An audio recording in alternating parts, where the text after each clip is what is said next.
BNP একমাত্র দল বহুবার দীর্ঘ সময় রাষ্ট্র পরিচালনার অভিজ্ঞতা আছে। বিজয়ের মাধ্যমে আল্লাহর মেহেরবানিতে আমরা দায়িত্ব পেলে আমরা জনগণের কল্যাণের জন্য কি করব এটা আমরা আলাপ করি। বন্ধুরা আমার, সবাই দাবি করবে যে তারা সবচেয়ে ভালো, তাদেরকে ভোট দেন, করবে না দাবি সবাই, এটা যে কোনো প্রার্থী দাবি করে আর কি। একটা জিনিস বলি আপনাদের,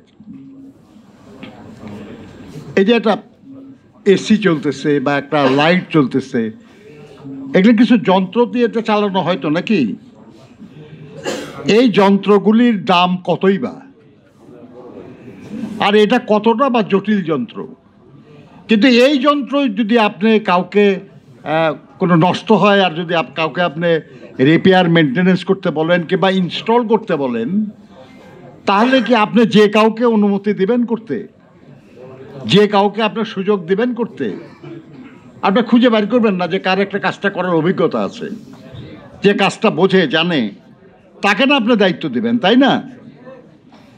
কাজেই মানুষ যে কোনো কাজের জন্য, বিশেষ করে কোনো যন্ত্র, আপনার বলে যে একটা দেশের সবচেয়ে এক্সপেন্সিভ ইনস্ট্রুমেন্ট হলো বা মেশিন হলো স্টেট মেশিন, রাষ্ট্রযন্ত্র। রাষ্ট্রযন্ত্রের চেয়ে মূল্যবান, রাষ্ট্রযন্ত্রের চেয়ে জটিল কোনো যন্ত্র কোনো দেশে নাই। আর সেই যন্ত্র পরিচালনার দায়িত্ব যারা চান, তাদের সক্ষমতা, তাদের অভিজ্ঞতা, এটা তো বিবেচনার বিষয় নাকি? আরে ভাই, একমাত্র না বিয়ে শাদীর ব্যাপারে শুধু অভিজ্ঞতা খুঁজে না, তাই না? মেয়ে বিয়ে দেওয়ার সময় কেউ খুঁজে যে জামাইয়ের এর আগে কয়টা বিয়ে আছে,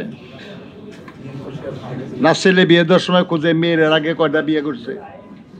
এই ব্যাপারে কেউ অভিজ্ঞতা খুঁজে না বা অভিজ্ঞতা পছন্দনীয় না। কিন্তু আর বাকি সব ব্যাপারেই কিন্তু অভিজ্ঞতা অত্যন্ত গুরুত্বপূর্ণ। আর আগামী নির্বাচনে যারা অংশগ্রহণ করছে, তাদের মধ্যে আর একটা দল আছে যে যারা আপনার আমাদের সঙ্গে সরকারে ছিল, কিন্তু যখন সমালোচনা করে তখন আর কি ভাবটা এই যে তারা কোনোদিন কোনো সরকারে ছিল না আর কি, একেবারে নিরপরাধ আর কি সব। কিন্তু 2 জন মাত্র ছিল।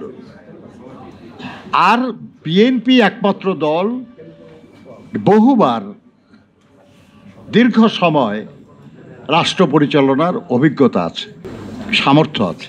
সেই সামর্থ্য এবং অভিজ্ঞতা নিয়ে আমরা জনগণের সামনে যাব এবং তাদের সমর্থন নিয়ে দায়িত্ব পেলে আমাদের সমস্ত অভিজ্ঞতা এবং সেই অভিজ্ঞতার মধ্যে আমরা যে ভুল করেছি সেই অভিজ্ঞতাও আছে, যাতে আমরা সংশোধন করতে পারি।